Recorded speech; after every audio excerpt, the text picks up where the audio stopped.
Right now from Queen City News. And we continue to stay on top of that breaking news in Concord this afternoon, where authorities are investigating an officer-involved shooting at the mall.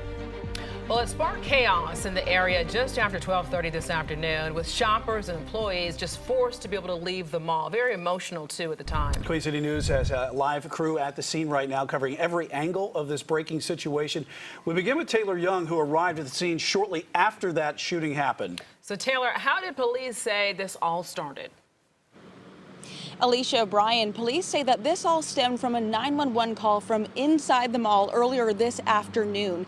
Police say that someone called Concord police saying that 3 men had stolen their credit cards. That, of course, prompted 2 officers to show up at the mall and start looking for those suspects. Now, we're told shortly after they arrived that the 2 police actually located those suspects outside of the mall. We're told the suspects then ran back into the building, starting a foot pursuit, ending near a vacant store. That's where police say one of the suspects showed a gun. Officers gave multiple commands for the suspects to drop it. Instead, police say the man fired at least 1 shot toward the officers, hitting the ground right in front of them. Neither of them were hit. The bullet striking the ground just in front of the police officer. Both officers returned fire, striking the suspect. After the suspect was shot, officers called EMS and provided first aid. The suspect was flown to Atrium Main Medical Center in Charlotte in critical condition. The 2 other suspects who fled from the officers were later located outside the mall and have been taken into custody. Now, of course, there were many people here at the mall during that shooting. We've seen some of that cell phone video sent to Queen City News by some of those witnesses. Now, police are asking anyone with video or more information regarding those suspects to contact the Bureau of Investigations. Alicia? Taylor, thank you for that update there. We continue with Queen City News reporter Derek Dellinger tonight. Derek, you had a chance to speak with some witnesses also, and we should also note that you're a little closer to the scene at Concord Mills than Taylor is right now. What is it looking like right now? And if you can explain, I know before you said it was just chaotic out there. Was it also emotional? Were people screaming and running, or was it just kind of like people were following suit and just kind of moving out the mall slowly? Well, by the point we got here, most of the scene had actually cleared. Most of the people had actually left the mall, so we haven't really had a chance to see a lot of that. However, we did come across quite a few people who saw some of the action, saw some of the emotional moments and the stress that was happening out here right now. We want to give you a sense of what is happening specifically here currently. As we speak, the roadblocks that were out here, they have been cleared, but we should mention police are still on scene. It appears that the mall is still closed because we're not necessarily seeing a lot of people going in right now. You see the blue lights that are in the background right outside the Dick's Sporting Goods here, specifically at Concord Mills Mall.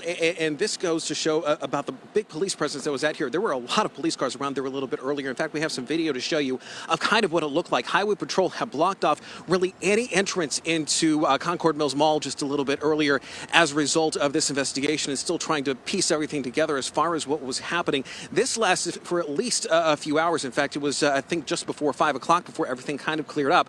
But even the scene out here, it is still at least somewhat active with the cops out here. Now, we had a chance to speak with people, in fact, someone specifically that was inside as all this was going on, as the chaotic moments happened. They were inside actually trying to get out. Take a listen. We were waiting right in front of Sea Life, which is on the opposite end of where like Dick's Sporting Good is. And my husband went to go put stuff out in the car, and then a big alert came on like the intercom and said it was like a code red, that this was not a drill and that you needed to find like go into your store or the nearest store. So then my husband came running in and he was like, we need to get out. Yeah, you can just imagine how stressful that was, too. And we should also mention, too, a lot of people are expressing just a little bit of frustration over the fact that this is not the first time this has happened at Concord Mills Mall, and some of the efforts that need to be taking place. We'll be delving into that coming up at 6:30. Hear from someone about some of that exasperation as well. Well, live in Concord, Derek Dellinger, Queen City News. Well, Derek, you are exactly right. We have covered several shootings at Concord Mills Mall over the past few years. In March of 2019, a man was shot inside the movie theater. A few months later, in December, December, a 13-year-old girl died after being shot when a fight broke out outside the mall. Then in June of 2021, another shooting injured a teen outside the movie theater at the mall again. And finally, in July of last year, the mall's owner put in place tougher security measures, and that included a rule that anyone younger than 18 would need to be accompanied by a parent at the mall during weekend hours.